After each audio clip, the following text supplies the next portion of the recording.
This is the first episode of the newly branded podcast. I'm going to be calling it the Taproom with Mike.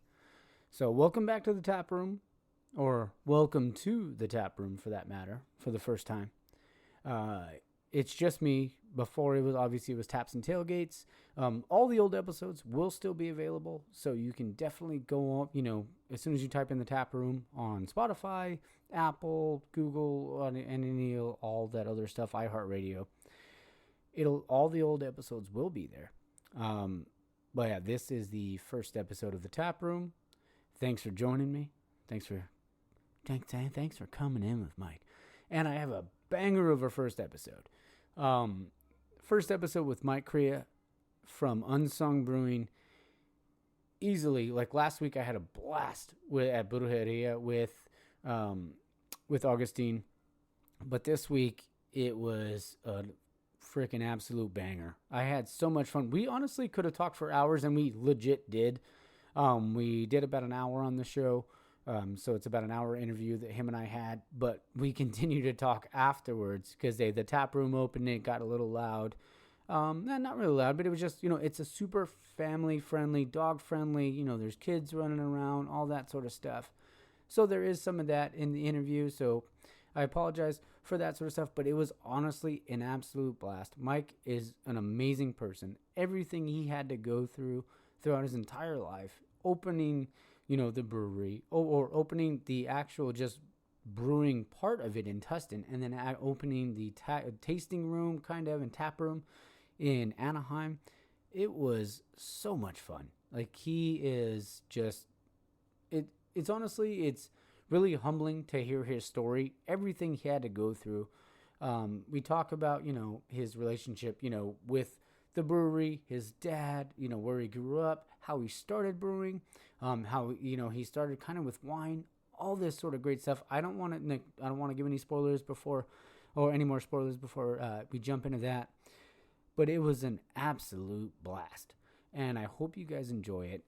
But before we do that, just a couple things we got to get into.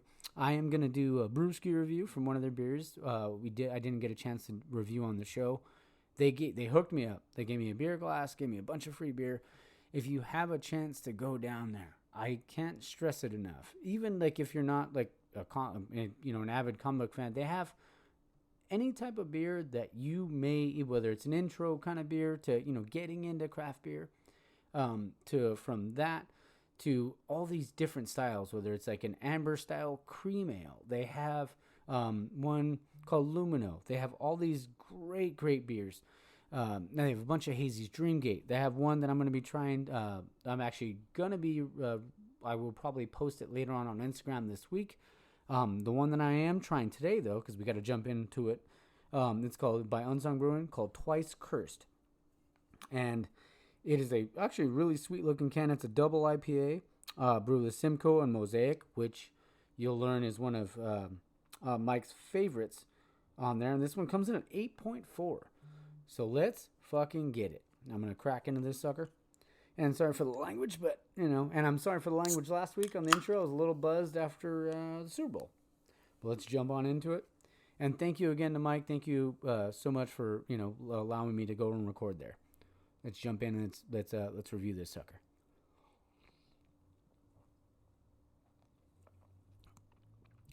Oh yeah. That, oh man, I can't stress it enough. With a lot of their beers, it's crisp, clean, refreshing. There's that little bit of bitter that you want out of like a double. It is fucking delicious. I wish there was more I can say. It almost reminds me, because it's called Twice Cursed, it has like a circle going around that with the two skulls. Almost reminds me of kind of D&D. But we had a blast today talking about, we legit got into everything. We talked about beer, the brewing side, comics, all that sort of stuff, because Unsung is, you walk in and the first thing you think of is like comic books or like comic book artistry, all that sort of stuff. And if you don't like comics, I got two words for you, to quote DX.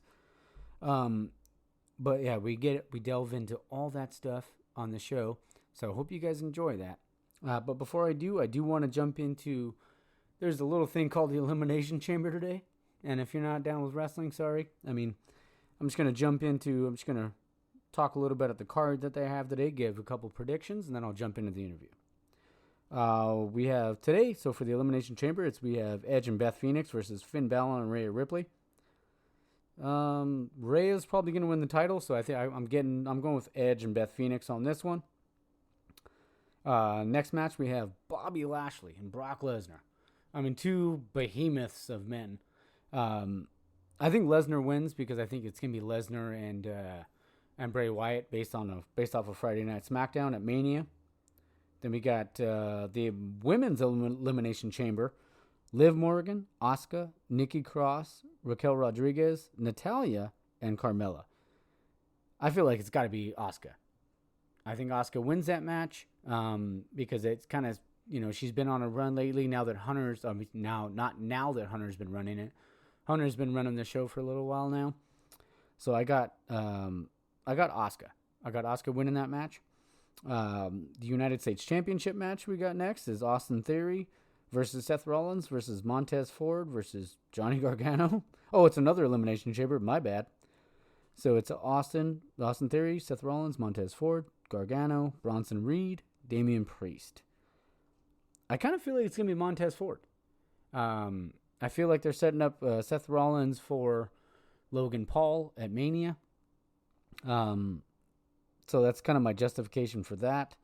But I feel like Montez Ford is kind of coming into his own now. And I feel like they got to put a title on him, make him, more legit. Because they always say the title doesn't make the man makes the title. So I think Montez Ford is going to win this one. But, I'm probably going to be wrong. But the last match, the match that everybody's talking about, it's making people get back into WWE with the storyline, the Bloodline, Roman Reigns, Sami Zayn. I mean, you would think because the way they've been cutting promos with Sami Zayn and Cody Rhodes that it might be Sami Zayn against Cody Rhodes, but I still think it's got to be Roman. I think Roman Reigns wins, and I think Jey Uso screws him. We'll see what happens there. But I'm honestly, I haven't been this excited for a non-major pay-per-view. And when I say major pay-per-view, I mean the Rumble, SummerSlam, WrestleMania, all that sort of stuff. Survivor Series is whatever now.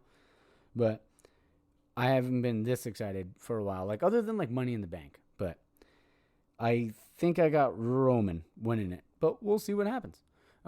Without any further ado, I'm going to introduce, here comes the interview with Mike. And like I said, I can't say enough about what, what he's been through, what he's, had to deal with, and all the stuff that he's, endured to be able to be where he's at now. He is an amazing person.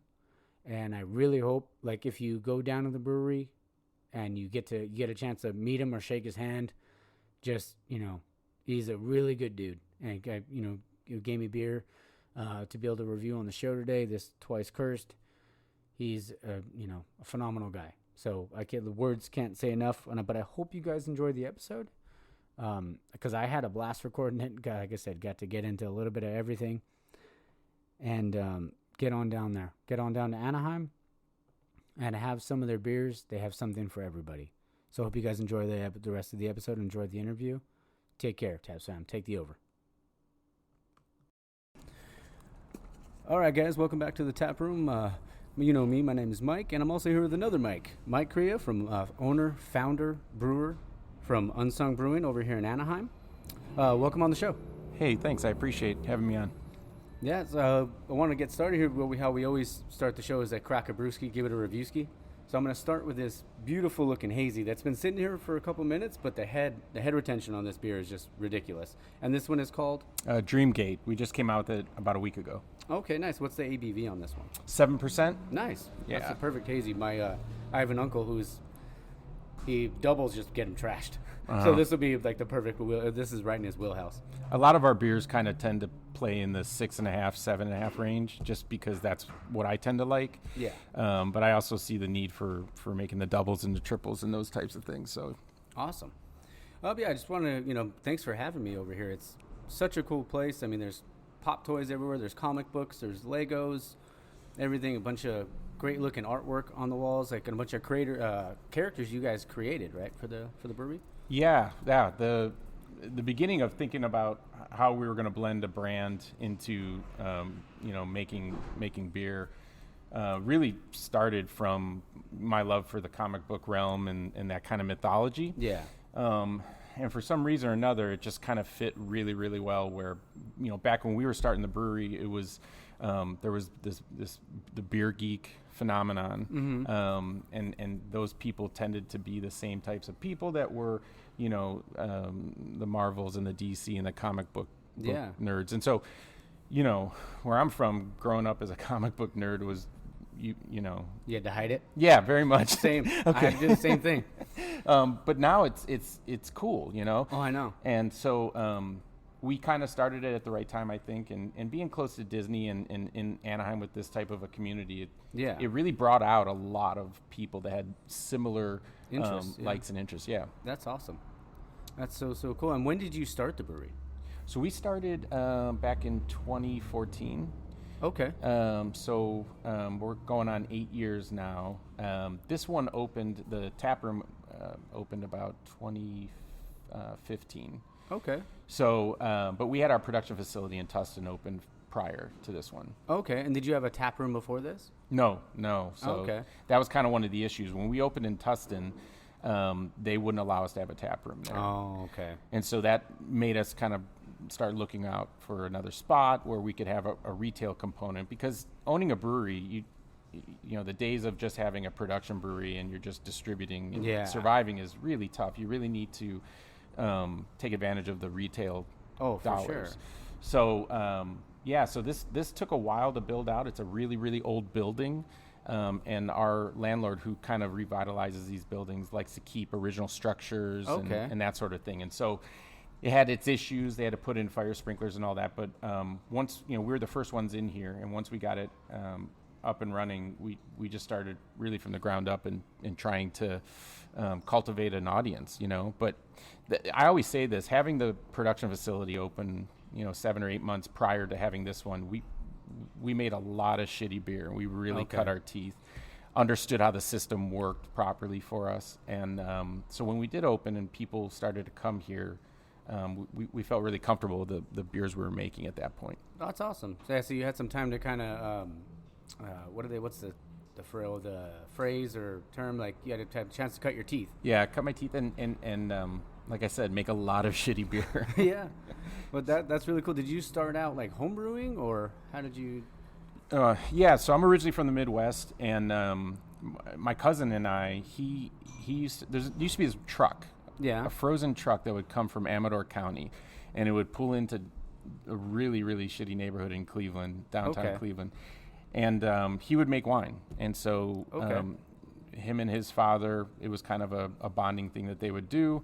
His father was born and raised in Italy, and so kind of taught some of the old school ways of making wine, and I was fascinated by that, and so I started helping him, and we would go pick grapes from the truck and everything, and so I started getting into making wine, and that was magical in its own way, but very, very constrained. Okay. If you don't get good grapes, it's really, really hard to, as they say, put some lipstick on a pig. Yeah. And so I easily went from that to starting to homebrew, because the combinations of ingredients that you can add to a batch is pretty infinite. Yeah. And so I felt like I had more of a, on a 3-2 pitch, I'm going to swing. I had more of a hand in making something taste good. And so, and so I would homebrew out of my my garage. One of the first beers I made was a Pliny clone, and it was really ambitious, but it was dog shit. Oh yeah. It never carbonated in the bottle, I remember. Oh damn. And then I wanted feedback on what I was making, and so I was trading for beer from like the West Coast, like the Okay. really, really crazy stuff where, you know, like Alpine was king back then with the Nelson and Duet. And I was a big fan of Zombie Dust when that first came out from why is the name, excuse me. Oh, it's all good. Edit that out. It's all good. But anyways, I liked the styles of the IPAs that were coming out on the West Coast, and so I would tinker and try to make and replicate those things, and started winning a couple of amateur type stuff, medals, Nice. and then and my wife and I decided to move out here, and couldn't find a job. That was my biggest thing. I was in the financial industry, insurance and sales, and it was a bad time to be looking for a job, and so I just started volunteering my time at some local breweries. And at the same time, I was building up a business plan and, you know, trying to figure out if I was to open a brewery, what it would cost and what it meant. So, yeah, that's kind of where it started.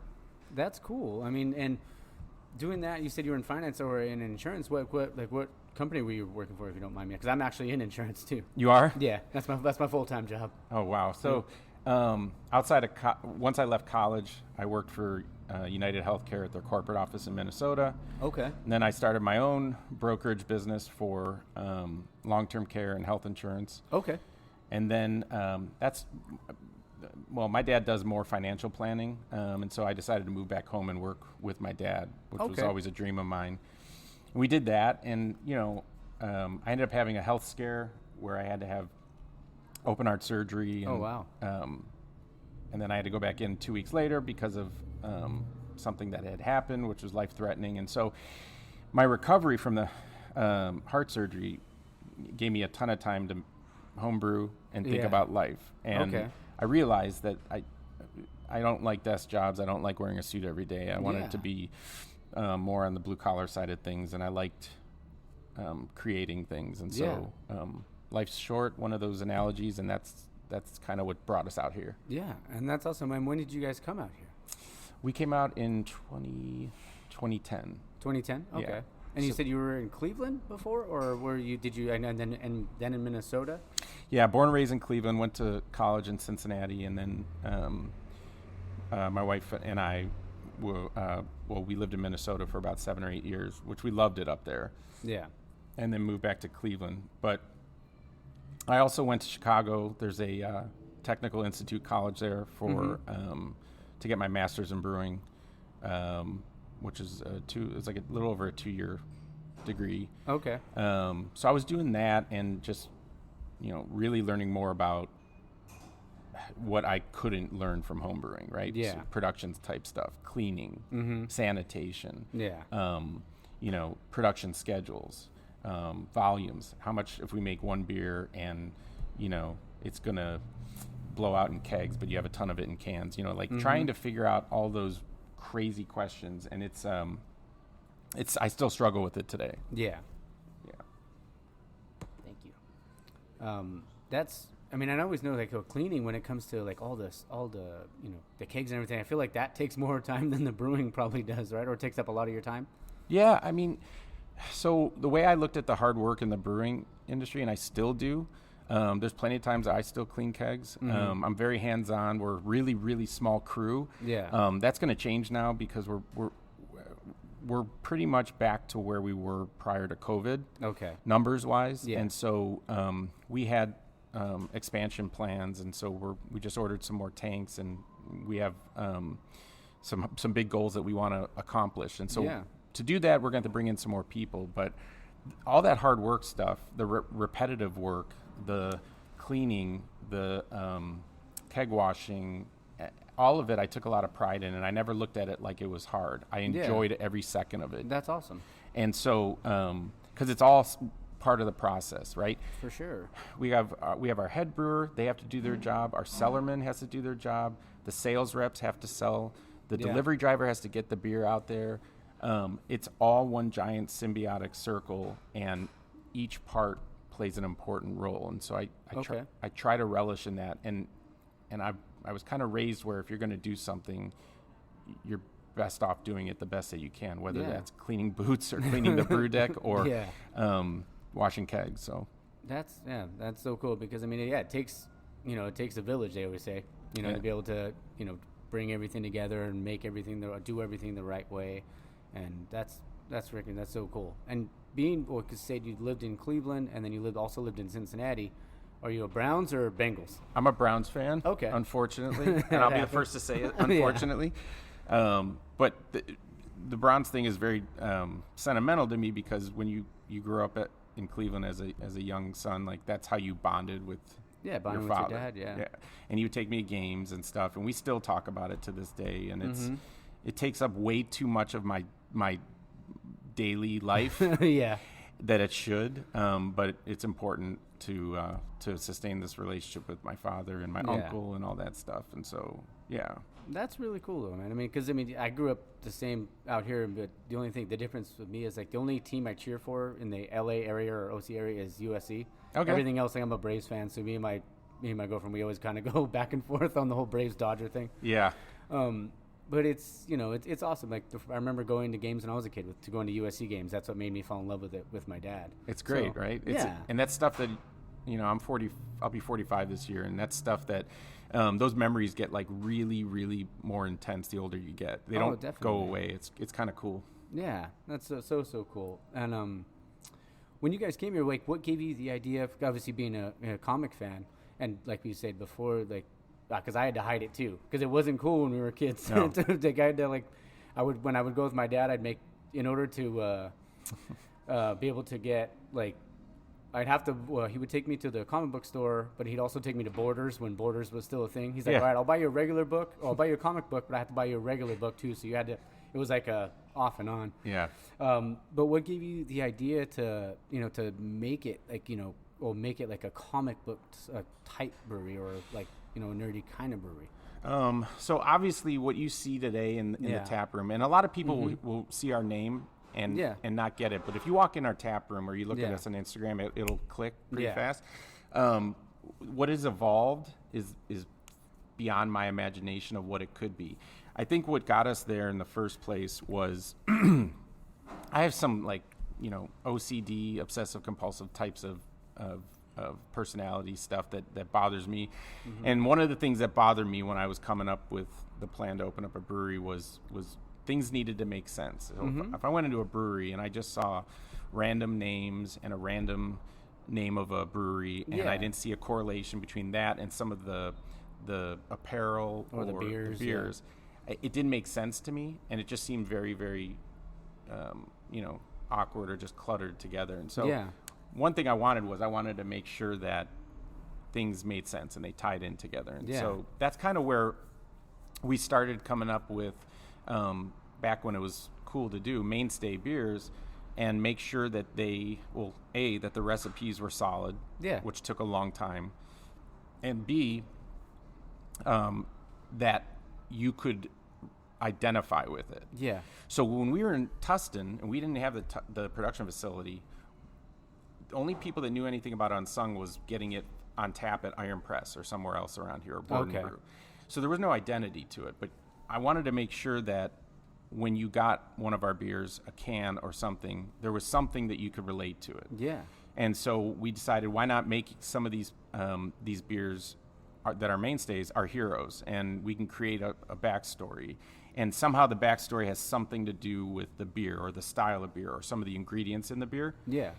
So, for example, like you're drinking Buzzman. Yeah. Buzzman was one of the first. Actually, it was the first beer that we made. A little inside information.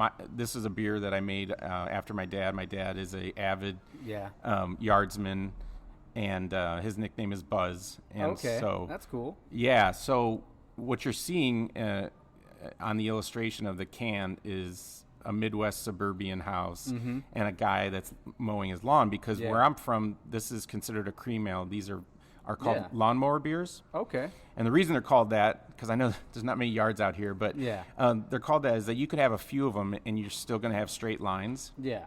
It's not too heavy. This one's the Buzzman, right? Oh, that one is. This one is? Okay. Yeah. And so so the character we created was this guy who, after a long winter and a spring, sees his yard and it's just mangled and it's got weeds and it's overgrown. Yeah. And so then we kind of created this mini, 7-panel comic where, Buzzman opens up his garage and all of a sudden the yard kind of turns into this tangled mess of like a beast. That's awesome. And he's trying to fight the beast and they have this fight scene. And then at the end, you see this beautiful house and it's this well-manicured lawn and everything is trimmed up. Mm-hmm. And he opens up the fridge and pulls out a Buzzman and drinks it. So it's kind of like his fight or his war with keeping, the evils around his yard at bay. Yeah, so. Keeping the weeds at bay. Yeah. That's awesome. I'm going to jump in for a taste of this one. So they call it a cream ale. It came down through the Great Lakes. Canada made this beer in order to compete with the American lagers. Mm-hmm. So for anyone out there, lagers take a lot more time than ales. This is an ale that's fermented like a lager. Okay. So it still has that creamy aspect that lagers can do. But it takes a lot less time to make. And so... Is it almost like what they call it, like there's the brewery, not the brewery, but the brew going around called like California Common, where it's like is it similar to that? Very similar. That's a steam beer from up in San Francisco. Actually, Anchor Brewing is the one that originated that. But yes, very similar. Okay. That one's got a lot more modified malts in it. This is more to be like crisp, clean on a hot day type of a... This would be the kind of beer my brother would say we take it on the golf course and, knock out 10, 12 of them while I'm like trying to fish my ball out of wherever. But this is delicious. And I love cream ales too. So I'm going to give this one a big fat 10. This is so good. Thanks. And it's 5.2%. We add a little bit of corn in there just to get some really good color on it. But yeah, that one we created in I want to say 2 or 3 big batches until we nailed what we wanted. Yeah. The third one you're going to try, Propellerhead, that one was the only beer I'm proud to say that we got the first time, and we have never changed the recipe. We were really proud of it. That's awesome. Yeah. And that one, and I'll jump into that one in a moment. That one's it's an ale, but with the coffee notes, right? Yeah, it's American Amber with coffee. Okay. When we started the brewery back then, anything that had coffee in it was 12-15% imperial stouts, barrel aged and stuff. And so I was trying to get some of the delicate, nice roasty notes of coffee in something at a 6% drinkable. And I remember, I've told this story a couple of times, but I remember I was eating a tri-peppercorn strip steak, and I was wondering what type of a beer would be really, really good with this steak. Yeah. And this thing just kind of like was created in my head, and I started writing down some stuff, and then that's kind of where that originated. That's really cool. I just had one, but I'm gonna jump in for another one here. This is and it's called, one more time? Propellerhead. Propellerhead. Okay. So you can kind of see him if you want. Oh yeah, there he is. Yeah. You can describe him. He's got a cool backstory. He's an engineer, almost like a Elon Musk type guy. Okay. And then he was diagnosed with a rare brain disease, and it was going to kill him. And so, being an engineer, he created this thing called the Propellerhead, which is this globe, almost like a fish tank with the head in there, and it's sloshing around with coffee, and it's got these wings to propel it, and then the body is just really a projection of his old self. Yeah, and it almost reminds me of like Krang from Ninja Turtles, or like Mysterio with Mysterio, with the fishbowl. Yeah, and that's the hard thing with creating these characters. It sounds really fun, but you'll come up with something, and then you're like, oh, that's way too similar to this. Yeah, it's hard. Yeah, but this smells so good. Yeah, so I mean, we used some Munich malts in there to make it nice and nutty and a little bit of caramel, and then that just kind of goes right with the coffee. That is, it's because it tastes almost like maybe like a stout in a way, but it's super light, and it's not anything that because I mean, I love stouts. Yeah. But sometimes like you have 3 or 4 or 5 of them, and you're like, ugh. Yeah, it's heavy. Yeah. Yeah. But this is super light. And the percentage on this one is? It's 6%. 6%? Okay. So that one too, again, I'm not a genius. I didn't plan this, but cold brew these past 3-4 years has been pretty blown big. Up. Yeah. And people that like the cold brew tend to really latch onto this. Yeah. And I can see why, because you do get a lot of creaminess from it too. Yeah. So that's some of the oats that we put into it, just to give it a little bit of body. But again, we wanted something drinkable. Yeah. We want to have a couple of them. So Yeah, and it's light. It's honestly really refreshing too. It's not Thank anything you. that's like I said over like because there's some say when you have stouts. Like I said, I love them, but you can only have so many of them on it, and especially you don't want to drink a stout during the summer. No. But something like this, where you can still get that stout kind of flavor, that coffee flavor, and it's you can probably throw back 6, 7 of them. Don't drink and drive. yeah, But this is delicious. yeah. Big fat 10. We have people that only come in for that beer, and it's nice to see that. It's cool to create something and people appreciate it. That's really what Yeah. gets me excited and what keeps me going when I'm having a tough day or a tough week in the industry. Yeah. And it honestly seems like you guys have a little bit of everything for everybody. Like, you can, come in, you can get, a Buzzman, or you can get something like that, or you can get a stout or a porter. Like, that's like that. Like, the next one I'll try, but we'll get into that in a second. But it just, honestly seems like you have everything to offer here. We try to accommodate everyone. It's impossible sometimes. Of course, yeah. But yeah, we definitely try to make it easy for people to come in and have this, that, and the other. I mean, we've been tinkering with seltzers, and that's brought in a whole new gluten-free crowd. Yeah. So I think early on in my professional experience in brewing, I was very, very rigid and stubborn. I didn't want to branch out and do any of these crazy new styles and heavily fruited sours and all that stuff. I wanted proper like the beer, slushies and stuff. right? Yeah. And over just constant battering and a mental breakdown from my employees to me, I eventually realized that it's not about what I want. It's about making the company successful. And so we do a lot of stuff that I personally don't drink. I know what is good. I know if it's a good beer or a bad beer. But doing some of the things that some people consider to be hype gives me the opportunity to do the part of brewing that I like. Lagers, IPAs, tinkering with those. So it's a fine balance. And some stuff I think we do really well, and other stuff we're still learning. So, and that's what's beautiful about brewing. It's a constant learning process.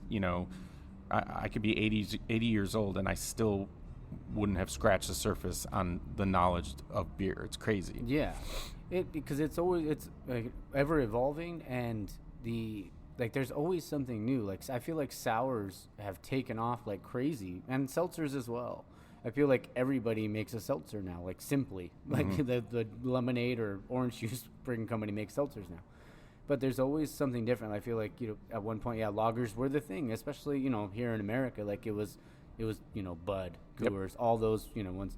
And they could do whatever they want, but there's just, when you have like an American ale, or if you have like this next, or one of the other ones I'm going to try, Lumino, that they have here, Buzzman, like that's, you can kind of, you tailor everything to a certain crowd, but I mean, you also have to stay true to yourself too. Yeah, that's why we've never done a red ale. We just recently did a blonde. It was more of an accident. But blonde, in my opinion, is a beer that's a good example that's been really bastardized in this country. I don't have anything against blonde ales. I just think that for the majority of people that go into a brewery, it's a safe beer, and so they're always going to ask for a blonde. Exactly. And when I was working the tap room, because it was me and my wife, every day here, and sometimes we were happy if we made like $80, But when we were working the tap room, I'd get a lot of people that came in. And they would say, well, what do you guys do well? And I would say, well, I think our IPAs are pretty good. Oh, no, I don't like IPAs. And so I loved it. That was like, an underhand toss for me to knock out of the park. I go, so what don't you like about IPAs? And they would say, oh, they're just aggressive. They're too bitter. Too bitter, And so that was an opportunity for me to kind of educate someone a little bit on that there are different ranges on that. So our IPAs from the get-go have always been flavor forward, not IBU forward. Okay. We still will tailor our IPAs to match the guidelines for like GABF style guidelines.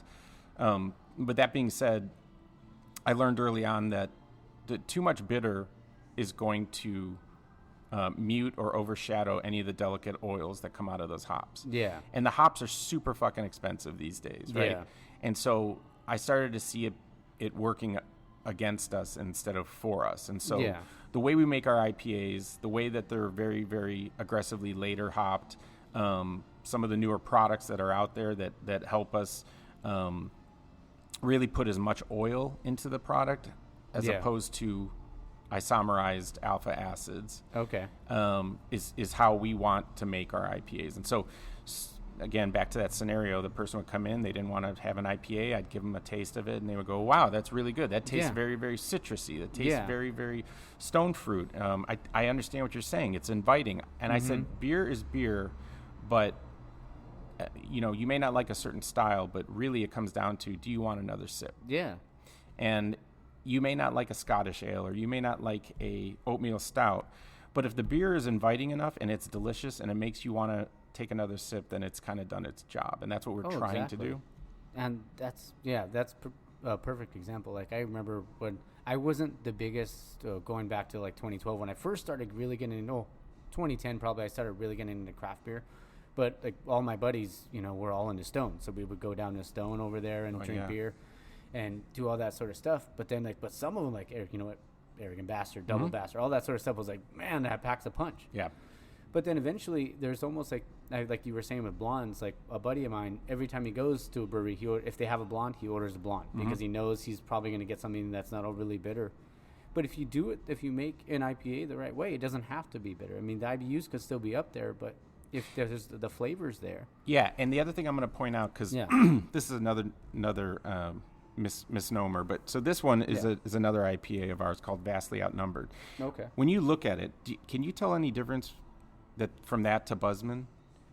Honestly, not at all. They look really similar. Okay, so that's done on purpose for the West Coast IPA style. Okay. Where I'm from, and more closer to East Coast, they would never make a beer like this. Yeah. They would need to put some kind of a caramel malt, a crystal malt, or something that looked like it kind of made it a little darker and not as light looking. And so I get in arguments about this because some people from the East Coast will come out here. It's a very highly traveled destination with Disney and everything. And they look at that and they go, oh my God, this IPA is so light. And I'm like, well, it's 7%. There's nothing light about it. Or our double IPA, which is 8.4%. It looks just like this, but there's nothing light about it. It'll knock you on your ass. Yeah. And so to try and illustrate that what we're trying to do is we're just trying to do a very basic bready malt profile, almost like a plain canvas, and then let the hops do all the flavor dancing in the drink. So, this is why when you see medals for winning, it's California breweries and everything. It's because they're able to create something like this where, modified malts aren't going to increase the oxidation of the process, and they're not going to overshadow some of those delicate hop flavors. Yeah. And this one is, you said one more time for the listener. It's called Vastly Outnumbered. We're actually running low on it, but this one we fell in love with the Columbus hop again recently. Yeah. And so Mosaic's my favorite hop, and we paired Mosaic with Columbus Cryo, and the Columbus Cryo gives it this really, really stinky onion character that we really, really liked. Yeah. And then the Mosaic is classic Mosaic, and they kind of go pretty well together. Yeah, and it has a unique flavor to it, but it is like it does, like you can tell it does pack a punch, like you said, but it's flavorful, it's light, and it's not anything like because I love hazies. Yeah, love hazies, but there's times where I feel like hazies can get a little heavy too. Right. But this is super light and refreshing, and you can take this on the golf course. You can be tailgating, drinking this, and not feel like you're, like, oh, I need to sit down for a while. Yeah, and the other thing is I'm not a fan of any like cloying or sweetness aftertaste on it. So we tend to make our IPAs on the drier side. They finish pretty low. Yeah. And I think that the drierness, leaves the oils in your mouth, but it's also, I like crisp. I like that type of a drinking experience. So Yeah, no, this is great. thanks, man. Huh. Side note, funny thing about hazies is I've gotten a lot of people that have said when I drink a lot of hazies, I get really, really sinusy the next day, or I get headaches or anything like that. Yeah, and it makes sense to me now because there's a tremendous amount of adjuncts, whether it's oats or wheats in there, and so Oh yeah, that makes sense. Yeah. the percentage is significant, and so some people that might be more susceptible to the sinus stuff and everything, and I tell them, well, just back off, have a few, and you can kind of see the difference. So Yeah. It's like, even for this hazy that's still here, because I'm going to finish it right now, but I've been working on these other beers. There's still head in there. yeah. Yeah. How crazy is that? We've been recording now for about a little over 30 minutes, and there's, and I probably got the beer about 40 minutes ago, and there's still some head in there. And good lacing. If you could see my smile right now on my face, if my head brewer could see it, I think it would make his day. Well, even when we walked over, we had been sitting there for maybe a little over 5 minutes, and we walked over, and Mike was like, he's like, damn, look at that head. It had it's still there. That meringue on it. I like that. Yeah. It did. It looked like a freaking, almost like a lemon meringue pie on the thing. That was so good. I'm going to finish that. Yeah, and we're in a, and I wouldn't want to be anywhere else in the country than here. And the reason for that is if you can't make a good beer, specifically a good West Coast IPA, I mean, for Christ's sake, we're right next door to Monkish. They're not too far down the street. I mean, you want to talk about, the king of the world when it comes to hazies. We're talking. And so, having competition has always been a good thing for us. Having breweries near us has always been a good thing. Radiant's right down the street. A new brewery is taking over the old Modern Times one. Oh, yeah. It becomes more of a destination. We've always seen an increase in customers whenever another brewery opened up next to us. And so competition is key. It's good. It keeps us on our toes, and it really pushes us to make the best product. Because if we don't, we're going to become low on people's list of visiting. Yeah, and I'm gonna nerd out right now, and but then people always say, like, people in the comments are like, oh, you talk about wrestling a lot, but there's Scott Hall, like Razor Ramon, if you know who that is. I do. Yeah, he said in a documentary once, he's a controversy. Oh gosh, I just had it and I lost it. I'll edit it out after. He said it was people are like, competition may not always be, is always good for the product. Always. Yeah. And because, it pushes you to make different beers, or to, create something new, or just, you may, some people kind of put themselves in a box sometimes, but then but because of that competition, you might branch out, try something new, and then you might make something that's freaking amazing that people have to come and try. They're not, they're like, oh no, staying away from a certain brewery or anything like that. They have to come here because of word of mouth or anything like that. Yes, in many ways we're a restaurant. Yeah. In many ways we're not, but from that perspective, word of mouth is king. It's huge. Yeah, it's the best advertising.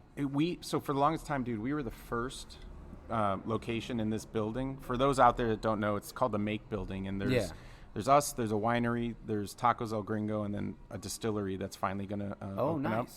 Yeah, so we were in this spot for an entire year by ourselves. Yeah. The city wouldn't allow us to approve a sign, so we had no signage. Oh, wow. And so people would walk by and they'd see this building with this huge beer garden outside, and they were thinking, like, is this like a reception hall? Is this where you rent it out and everything? Yeah. And so we really needed to really cut our teeth, like, trying to get people to come in. And so a lot of people say, like, I haven't heard of you guys before, whatever. And I wish that was on purpose, but we really fly under the radar. And the only social media we do or marketing is on Instagram. Yeah. And so, I'm very similar to our customer base in terms of, trying to find like a golden gem or someplace that's hasn't gotten too big and large for their britches. Yeah, but for sure, this place is, you guys are knocking it out of the park. It feels good to see a vision come to fruition, but you don't. Yeah. In my position, you don't get much time to stop and smell the roses. Yeah, and just like enjoy the fruits of your labor, kind of thing. But it's awesome here, and One thing I did want to ask you too was the because obviously there's a lot of comics. Do you have a favorite character? I mean, I think if I asked you if you had a favorite comic character, it's a loaded question. So maybe if you had like a top 5. Yeah, for sure. Ever since I was a kid, my number one was always the Incredible Hulk. Okay. I loved the Incredible Hulk, mostly because Yeah. it was essentially a guy that had anger management issues. Yeah. It wasn't, and they were able to illustrate that. And I thought that, I always thought that I could understand that character a little bit growing up. I had a lot of teenage angst and stuff. Okay. And so I really, really gravitated towards him. I to this day, I love Spider-Man. And again, that one I could relate to because it was pretty much like someone going through puberty or adolescence and becoming a man and stuff. And so I really, really enjoyed that. I loved Wolverine, X-Men a lot. Wolvie's one of the top 5 for me too. Yeah. So is Spidey. Spidey too, yeah. Do you have a favorite run from Spidey when you were a kid? I thought Jim Lee's was pretty crazy. Yeah, I mean, the Venom series was good. I started to kind of lose a little interest when it got into like Carnage and that kind of thing and all the other symbiotes. But yeah, no, I mean, I understand. And that's another industry too, which is similar. The comic book industry. It's like, what's next? What's new? What do you have that's gonna, create hype? What's gonna bring more people out to purchase? And that's a tough gig as well. Yeah, we're trying to create the same type of environment, but yeah. So you had Hulk, Spider-Man, Wolverine. Who else? Who's after that? Oh, I mean, Punisher was awesome. Oh yeah, I think. And then, what's big for me is when I grew up, I got to see the shitty stuff, right? So like the Lou Ferrigno Hulks. Oh yeah, and the Adam West Batmans, and it was just like, it was so shitty. And when Dolph Lundgren was the Punisher. Oh my god! Do you remember that movie? It was terrible. Yeah. But today you got John Bernthal doing an incredible version of Punisher. Oh, yeah. And when Tobey Maguire came out and did his Spider-Man, I was like, they finally fucking did it. They finally made this serious and real for the films. So those are really good to watch, and I don't get to read too much comics anymore, but I like to see. And so what's funny is you'll watch some of the movies, and to most people, they've never seen these stories before. But you're like, oh, no, I remember when this came out. I remember, and they're just literally taking it page by page from the comic. Oh, yeah. So it's good to see that. That's awesome. I think Ghost Rider was awesome too. Spawn, when Spawn came out. Which was a huge undertaking to bring another, Marvel or DC, another comic genre in. So, yeah, that's cool. I always loved one of my Superman's always been my favorite. Okay, but I love Swamp Thing is right up there with it. I love awesome. Swamp Thing Toxic Avenger too. Oh yeah, and you know what? And you're talking about the Punisher. Did you ever read? I want to say it was back in 2007 when he became Capital Punishment when he took over as the Captain America. Yeah, that was oh my gosh, that suit that he had was the best. It was badass. Yeah, so awesome. I agree. So who else did you like or still do? I still read I'm trying to. I think I told you earlier I was trying to get that Batman Spawn because I have the original in my bedroom. But I really love, so it's Superman, Swamp Thing, love Spidey, love Wolverine. Gambit was always something for me, because that, that Raging Cajun kind of thing. Yeah. Another one, I know he's starting to get more popular now, but it's whatever. But Booster Gold, I love Booster Gold because he was just a shit talking, he wasn't really a hero, but then he was. Yeah, I haven't heard that name in a long time. Yeah, Booster Gold was awesome. Any of the stuff now, I love Batman too. Sure. Who doesn't love Batman? The '89 Batman, and even I loved Affleck too, even though some people kind of give him a hard time about it. Yeah, the fan base today is extremely critical, and definitely, I get it, I understand it. But there's still some really good movies out there that made it from the comics. The first time I saw The Crow was that's awesome. Such a great movie. Dark and and the fact that he died making Yeah. that movie and everything and stuff. I remember when that came out, I remember saying, wow, the music's fucking awesome. Yeah. And just the visuals are really cool. And I was like, it jumped right off the page. Yeah. 89 Batman is a big deal for me. I think I saw that like 12 or 13 times in the theater because I was Yeah. just I couldn't wait for it to come out on video. Yeah. So I needed to go see it. But yeah, so, what's good about the industry in the comic books, or what it did for me, was it took me out of reality for a little bit. And that that's was what it okay, does. you know? Yeah. And that's the best part of, I feel like, well, at least for me when it came to comics. I mean, growing up in the 90s and stuff like that, it was, I didn't want anyone to know when I was, that I was into that sort of stuff, because people would make fun of. Like, I didn't want to be like the nerd, oh, look at this guy with his comic books in high school.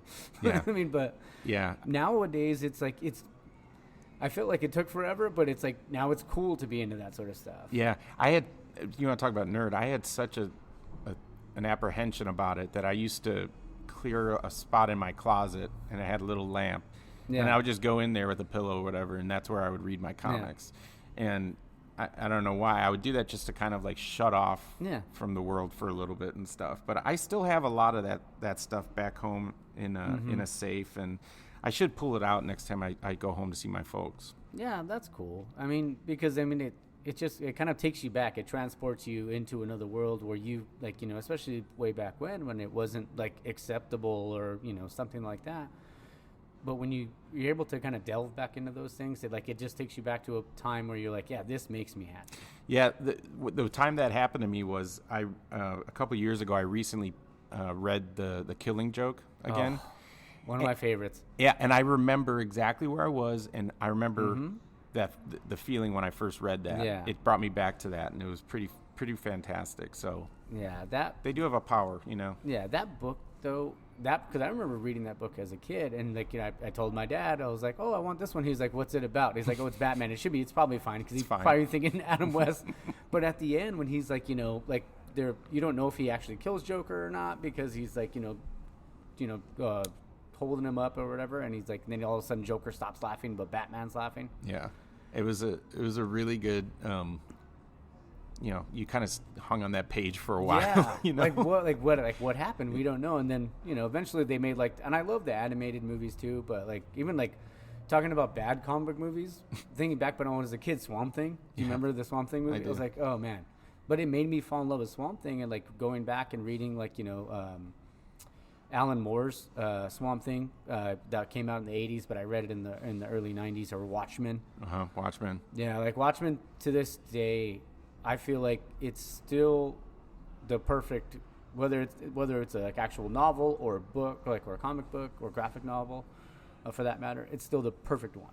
Yeah. I feel like there's no holes in that story. Yeah, I think Watchmen really stepped outside of the box when that first came out and everything, and gave people a different view of how the comics can be perceived, and be more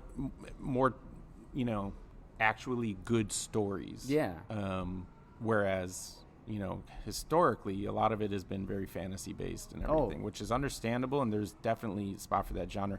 I'll even tell you the some of the stuff that blew me away was when the Walking Dead first came out. In comics, and mostly because the artwork. I remember taking so long to go through that, because the detail and everything in the artwork I was just mesmerized by. Yeah.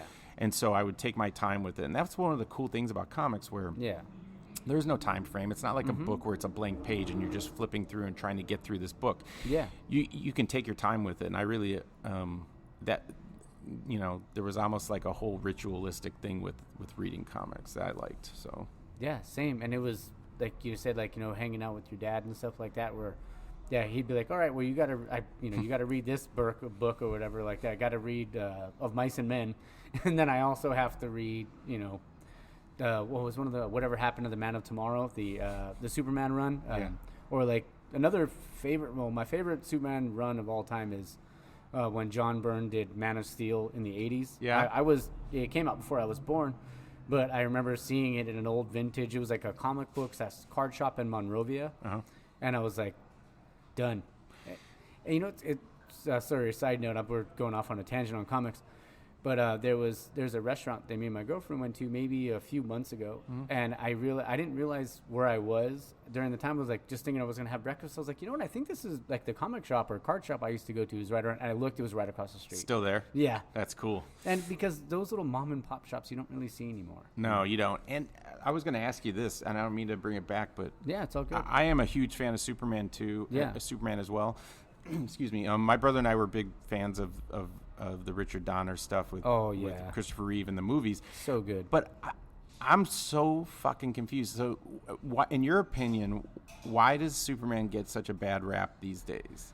Is it just because he's so he does everything and people are like, fuck because that, he's a Boy Scout.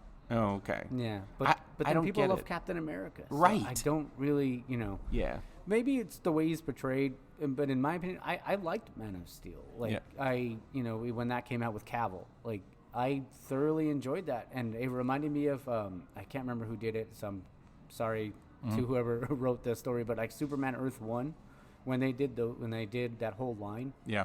I loved that Superman because he didn't want to be Superman. Right. He was just like, but the world got threatened, like when Zod came and stuff like that, and he had to step up and do something. Yeah, the stuff I tend to gravitate towards, and they're starting to kind of go there a little bit.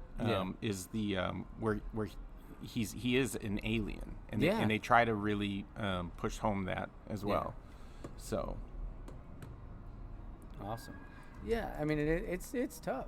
I mean because I feel like Superman does get such a bad rap, but I mean. And I know he's the big blue Boy Scout, but I mean that doesn't mean there aren't other stories out there where it's different, where he's like a different kind of guy. Like, well, what's his name? Did Superman American Alien like maybe 6-7 years ago? what's the I'm gonna screw this up, but there's a movie it's been out for 3 or 4 years, and I just saw it a couple months ago, and it's essentially the Superman story. Yeah. But the kid is evil. Oh, Brightburn. Thank you, Brightburn. Yeah. That was it. And I thought that was kind of an interesting take on it. Yeah. Oh, I'm just gonna hit pause real quick. Yeah, that Brightburn movie though, like I remember seeing it like a while. It's been a while, but yeah, it was like an evil Superman story. Yeah. And it was Sean Gunn that did that movie? Yes. It was James Gunn's brother, and I think James is obviously one of the heads of the DCU now. Yeah. And they're writing that, but he wants to bring in Swamp Thing, which I'm all about. Mm-hmm. Constantine, or like if they bring in Etrigan, like because nobody knows Etrigan. Yeah. Like, yeah, just take all my money if that's the case. I know, and that's the cool thing about it. And I don't know, how did you feel when Disney first decided to take over Marvel and everything, and Star Wars as well was another one. But. And I'm a huge Star Wars fan. Yeah. Even with Marvel too. Like I was never the biggest Marvel fan. I was always DC. Mm-hmm. But there were certain Marvel characters that I will always love and cherish, like Spider-Man. I don't know if you ever read the run Spider-Man Reign. It was, I think Joe Quesada did it, but it was he was like 80 years old, and the symbiote suit took over his body, and it made him like be able to fight again. Oh, really? It was kind of like their version of like the Dark Knight Returns or something like that, but it's super good. You know what?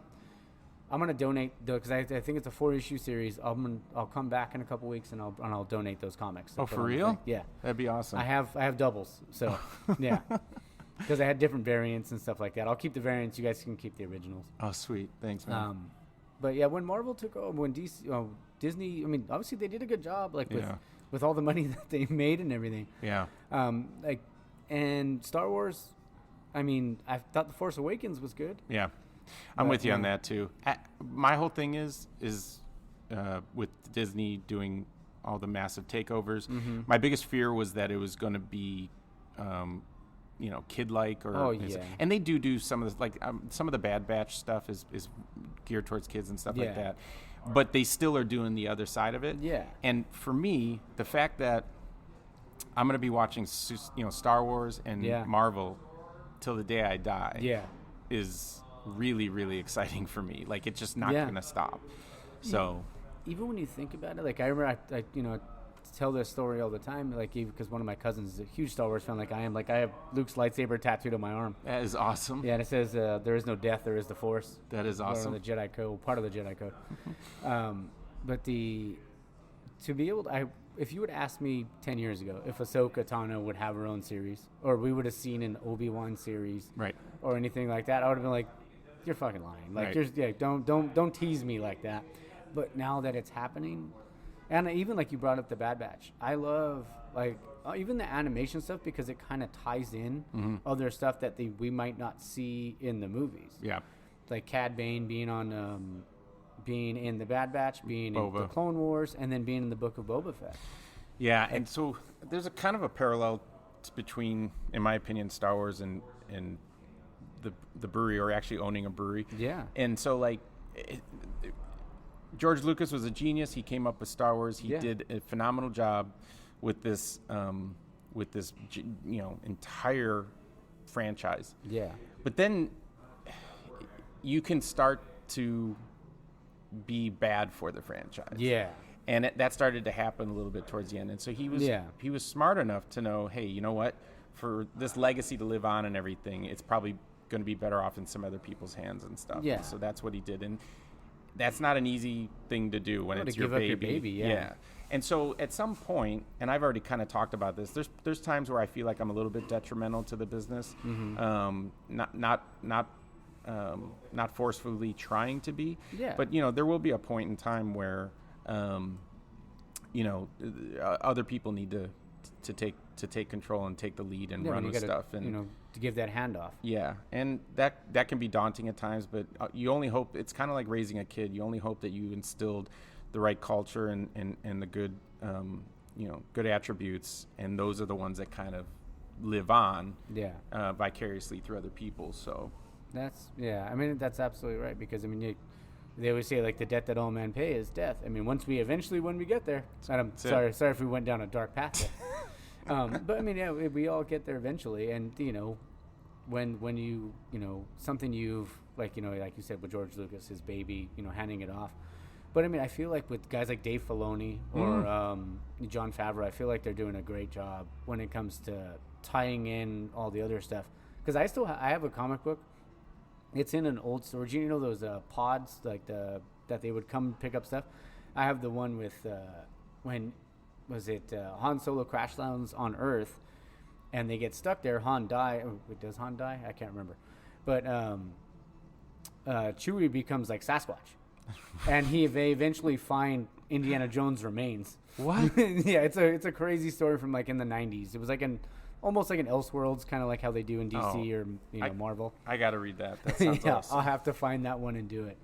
I did want to jump back into one of the beers, and this one is, if you want to tell the story about that one. Sure, Lumino. So, being in Southern California and close to Mexico, the Modelo and Pacifico and all that. This is our version of an easygoing blonde. It's relatable. There's Mexican lagers all over the place, and so we wanted to create this one very similar to the mindset of when we were doing Buzzman. As a matter of fact, the grist or the malts are very, very almost spot on similar. Yeah. This one we use the old Weihenstephaner yeast out of Germany, which is an old German lager strain, and it just really, really cleans up nicely. Yeah. And so this guy, Lumino, our little backstory with him is kind of one of those old aging reliever pitchers or closers, and he's just got a crazy, crazy arm, and because he has a fireball that he's tossing up in the air. Yeah, that's so awesome. And so basically, this guy Lumino is walking down the street. His career is over, and he sees this like drunk driver driving down the street, and there's a kid in the middle of the road and stuff, and he just instinctively like winds up, and this magical fire baseball appears, and he throws it, and it knocks the driver and steers him off the course and saves the kid and stuff. And so that's a cool story. Yeah, this one came out pretty quick for us. We knew what we wanted to do, and it's Fernando Venezuela is who the character was illustrated off of, and we know that's he played for the Angels and the Dodgers and everything. And so again, to be able to get how I would relate to comics, for people to relate to the beer, really I think goes a little bit extra in terms of people grasping hold of something. Yeah. And the cool thing is, like, yeah, it won the 2018 bronze, right? It Yeah. looks like on the can it says, yeah, for American style lager or American style malt liquor. I mean, that's awesome. Yeah, that was the first medal we won, and it was it was total shock for us. Yeah, and so we think it's a good beer, and we think that actually it's our number 2 selling beer. If we don't have 2 of those in the tank, we're in big trouble. And so yeah, people love it. If we don't have it on tap, we're in big trouble. Okay, that's so cool. I wanted to ask, like, do you? Because I know we kind of talked about it, like, yeah, you like IPAs. Is there a specific style of like beer that you like, or is there a specific favorite style of beer you like to brew? Yeah, lagers are a big deal for me to brew. I know it's getting a little. So I like brewing lagers because they're highly technical. They're very specific, and a lot of people sometimes want to rush a lager, and you just can't. It's got to do its thing. It's got to clean up, and it's got to really condition the beer. And so we don't push or rush our lagers. We let them do their thing. Yeah. When I go to a brewery, the first thing I'm going to normally try is their lager, whatever they have on tap. And the reason is because you can't really hide from anything, right? Oh, for sure, yeah. If there's something wrong with the beer, it's going to be front and center. Yeah. Whereas an IPA or even a stout, you can kind of mask certain things sometimes. Yeah. And so, any brewer takes a lot of pride in making lagers, and so you can taste the craftsmanship when you taste a lager. So I enjoy brewing those. I also enjoy brewing West Coast IPAs from a number of standpoints. Mostly the hop combinations. Yeah. That's what's crazy to me is that, almost like making a soup, you can kind of say, oh, we'll put more onion in this time and put a little less carrot. It was too sweet or something like that. So, it's fine-tuning the right recipe. Yeah, and so I think what we do well is West Coast IPAs and I think lagers. And so that gives us the opportunity to experiment on them, and we know that they're still going to come out decent.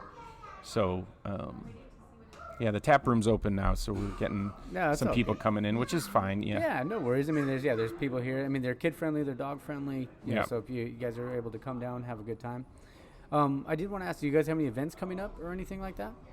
Well, we've been. Have you heard of the Thirsty Thursday? I don't think so. No. Okay, so Native Son in downtown Santa Ana, I think they've been doing this for about 6 or 7 years now.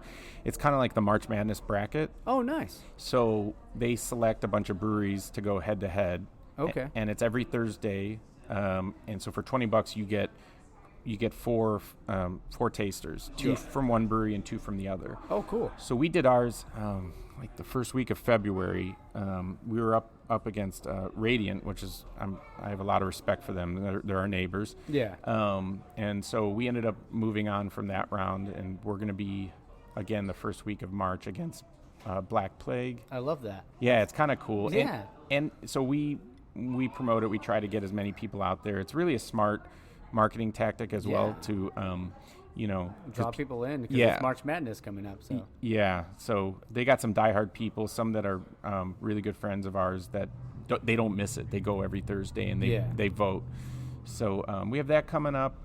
Next week is Arizona Beer Week. Okay. And so we just recently started getting some of our beer down there, and there's a lot of thirsty people down in Arizona.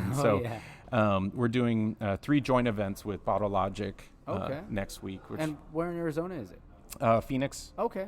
Yeah, so Phoenix and then Tucson are the 2 main areas that are big-time beer drinking communities. I know, like Flagstaff too. Like Flagstaff, there's a lot of cool little breweries. I went out to like Mother Road and I think Lumberyard out there. Yeah, Lumberyard. Yeah. So it's a cool little spot. They are cool. Yeah, that's Flagstaff's a beautiful place as well. It's such a different.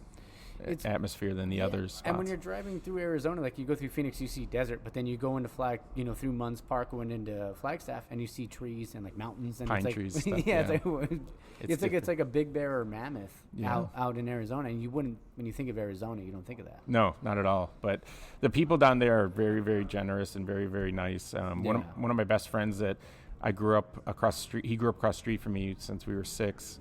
Recently moved there, and so being able to go down there and meet some of the beer buyers and hang out with my friend has been really, really cool. That's awesome. Yeah. So that's coming up, and then our anniversary typically is supposed to be in August, but it's such a hectic time that we always kind of push it down the road to like September, October. Okay. But yeah, so the anniversaries are always a good fun time here. Well, I'd love to come down for the anniversary. Maybe we could come down early and do another something like this. That'd be pretty sweet. Oh, that'd be awesome. Yeah. I don't know. I'll bring those comics down here. That'd be awesome. Yeah. And thanks for donating the 2. Mike donated 2 pops for us. About the Jim Lee Batman and the Jim Lee Superman Funko ones. And here's the thing, because I always take them out of the case. Mm-hmm. I never keep them in there because I'm a collector. Like, if I had all of them out, they'd be, I'd be like, fuck, like where I'm running out of room. So I was a figure collector as well. Yeah. And it was like a compulsion. I had to open it up. I hated seeing it in the pack and everything. But then once it's open, I lost all the pieces and everything. Yeah. But some of the cool stuff in the shelves here that we have like a plastic, see-through. Uh-huh. A lot of this stuff is some of my old toys when I was a kid. That's awesome. Some were my brothers. I stole them. But and then we kind of Legos was a big thing growing up, and so for sure, yeah. We have a lot of cool Lego stuff. I saw you have a Lego freaking not a Death Star, a Star Destroyer up there. Yeah, so that's a one of our regulars is a big fan of. That's awesome. And then we recreated the trench scene from A New Hope. Oh yeah. Vader and they're chasing the 2 X-wings. Yeah, that's awesome. Just little things that the cool thing is when you sit here and you watch people and their eyes kind of look around. Yeah. I don't know if you see the Spider-Man up there. Where is he? Oh yeah, there he is. Yeah. That was a funny story. So is that the Spider-Man 2099? No. Oh, I thought it was because looking at his face. I thought that was the 2099 Spider-Man. No. What the funny story is, COVID hit, and there's a gentleman that lives close by who he used to do these for Disney and stuff. Yeah. He would make these giant figures. So for those of who are listening, we have a life-size Spider-Man on top. In the rafters, kind of like swinging outside the door. Yeah. And he was like, "Hey, Mike, I'm going to make you a Spider-Man, and just give me some beer or something, and we'll call it square." And I remember him saying that, and I remember my attitude was like, "Yeah, sure, go ahead, make a Spider-Man, whatever." And then he made one. He fucking did. And it was like 9 months later, and it was like I got a text, and he's like, "Hey, I'm bringing a welder. We need to get into the tap room this morning." And I was like, "What?" I was like, "Well, what for?" And he's like, "The Spider-Man, it's done." And I was like, "Oh shit!" So how cool is that? Yeah, so he had a flatbed truck. He brought it in, and the thing is heavy as hell. Yeah. But he had a little problem. He had to break the hips a couple of times. So Spider-Man has a big badonkadonk, unfortunately. Oh, there you go. Yeah. But yeah, and then him and a couple buddies set it up there, and he's like, "Yeah, I'll take those beers now." And I was like, "You got it, man. Yeah, done. You can have a keg if you want." Yeah. So.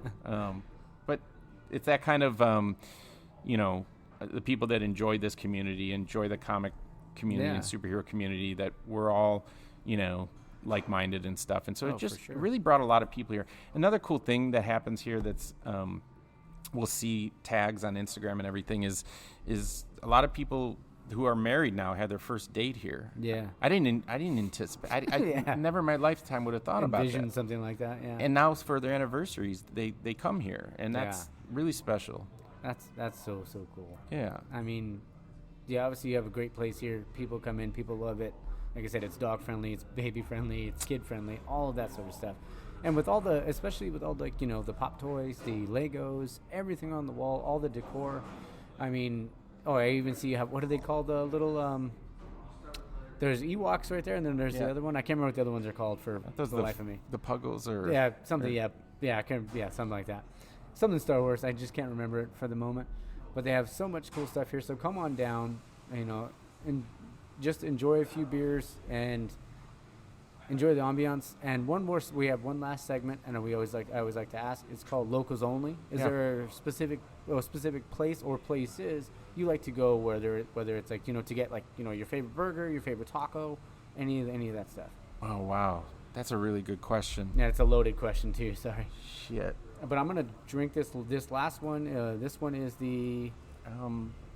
Where'd you pull that one from? Should I do this one? Oh, I would try the stout. That's another different IPA. This one is a Imperial Coconut Stout. I know you said you like your stouts. Oh yeah. God, what a good. Smells. Oh, that smells really good. Yeah, we put a lot of coconut in it. We have another one that we're gonna make with some chocolate. It's already in the tank. It's just taking a while. Honest to God, I don't. This is gonna sound disingenuous because they're our neighbor. No worries. Yeah, that's all good. But Tacos El Gringo recently opened up in our building not too long ago, a couple months ago. Yeah. And I've been so busy I haven't had a chance to try them out. But last Saturday I did. I got lunch for my wife and I. And the owner's name is Ryan. It's locally owned, family owned. You'll see him and his wife in here on a Saturday morning with their kids. And the tacos are outstanding. I've never had tacos this good. He makes incredible burritos and everything. And so, nice. Being in Southern California, I think that's really hard to do. Yeah. Make some really, really good Mexican food. And to distinguish yourself from, the other places and stuff like that. Yeah, I've been extremely impressed. He makes a chilaquiles burrito. That sounds delicious. One of his mainstays. And so, that and then I think we live more towards like Irvine, Tustin, and so you can really get any type of Asian cuisine there. And I've been on an Asian kick lately. A lot of Szechuan food, and okay. I like hotter the better, spicy type food. Same. So. Oh, you do too? I love spicy food. Yeah. Okay. I'll tell you a story off there because it's so bad. I don't want really? to tell it on the show. Maybe for the anniversary, I'll tell that. I'll tell you here, but I'll tell it on the show when I come back and record with you. Well, I have a fun game I want to do this summer. Yeah. So I've been getting Reaper peppers and ghost peppers and scorpions from this guy in South Carolina. Yeah. And I buy I think I buy like 40 pounds at a time, and I make this hot sauce. And my head brewer and our assistant brewer, we'll be in the brewery and we'll be brewing, and all of a sudden we'll just like pull out a chip and like eat some of the hot stuff. But what I want to do is like a hot ones type challenge, but in a beer. Oh. And I want to get all the breweries, like the brewery head brewers or places. I want to get Ian from Rip here. I want to get Evan from Green Cheek here. Yeah. I want to get Jonas from Radiant here, and I want to make a ghost pepper lager. Yeah. And it's just a challenge. Let's see if you can drink a full one and not have anything for 10 minutes after that. I think it would be funny. But did you ever try that like the one chip that was like the pocket chip? Yeah, I did 2 of those, and I was like, well, it was like 4 of us that were supposed to do it. Yeah. One of my cousins didn't do it, so I ate 2, and it ruined my stomach. It's and not only did it ruin it, it's a gross flavor. It tasted like dirt. Yeah, it tastes like dirt or like aged, like a burnt charcoal or something like that. It just sounded. I mean, it tasted terrible. Yeah. But I love anything spicy for me. Like the spicier, the better, as long as there's a good flavor. Yeah. That's all I care too. There's sometimes too where it's just like almost bitter from the pepper.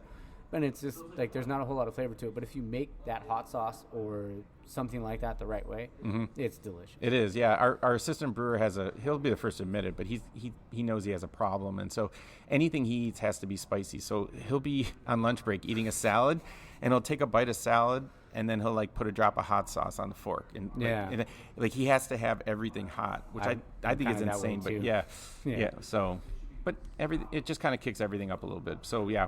We're actually growing some Reaper and some Primos at the brewery. So that's I'm gonna have to go. So and that's in Tustin, right? Yeah. So I'm gonna have to come down and see that because I want to. I mean, I won't just bite into the pepper. If it's cooked into a sauce, I'll eat it. But yeah, that's a lot. I want to come down and check that out. A lot of people come here to our tap room and they see that we have a 3-barrel system here, and they think everything is brewed out of here, which it's some of the illusion, obviously. Yeah. But really, that's our R&D system. But people are always like, I didn't know you had a spot in Tustin. And I'm always kind of, we kind of portrayed it like the Bat Cave. It's hidden, it's away from everything, and it's, where all of the actual real work happens and, Yeah. and hard work and stuff. So Yeah. Well, honestly, man, this has been a blast. thank you. Super, the conversation, I didn't really have to look at my notes really or anything like that. I was just it was fun being able to just, sit here, talk comics with you. I love talk breweries or talk about the brewery and everything like that. I love talking beer. I love talking comics. I love hearing other people's perspectives on the comics. Yeah. And that's what's really cool about the genre. And I think that's some of the similarities between, the craft brewing industry as well. And so it sounds like, you've sounds like you've been to a lot of breweries out there and everything. And so everyone's unique and everyone's different. And, if we gave our recipe to another brewery, it wouldn't come out the same, and that's the beauty of it. And that's what's cool. So I appreciate this. I can talk for hours. So yeah, well, I mean, I'll have you back on. We'll do it for the anniversary. Because I want to try those peppers and do all that sort of stuff. But like I said, thanks again. Come on down to Unsung in Anaheim, off of Anaheim Boulevard. And this is Santa Ana. So we're right. If you're looking directly at the packing house, we're to the right of it, across the street. Yeah, so come down here, come down to Unsung, have some brews, have a good time. They also have Tacos El Gringo, like you were saying, come down and have some good tacos. And check out the other breweries around here. You can make a day out of it. Monkish is over there and Radiant, and really good places to check out. Awesome. Well, thanks again, brother. Yeah, thank you so much. Cheers. Yeah. Hope you had fun in the tap room today, guys. Oh, and don't forget to take the over on anything. Doesn't matter what it is.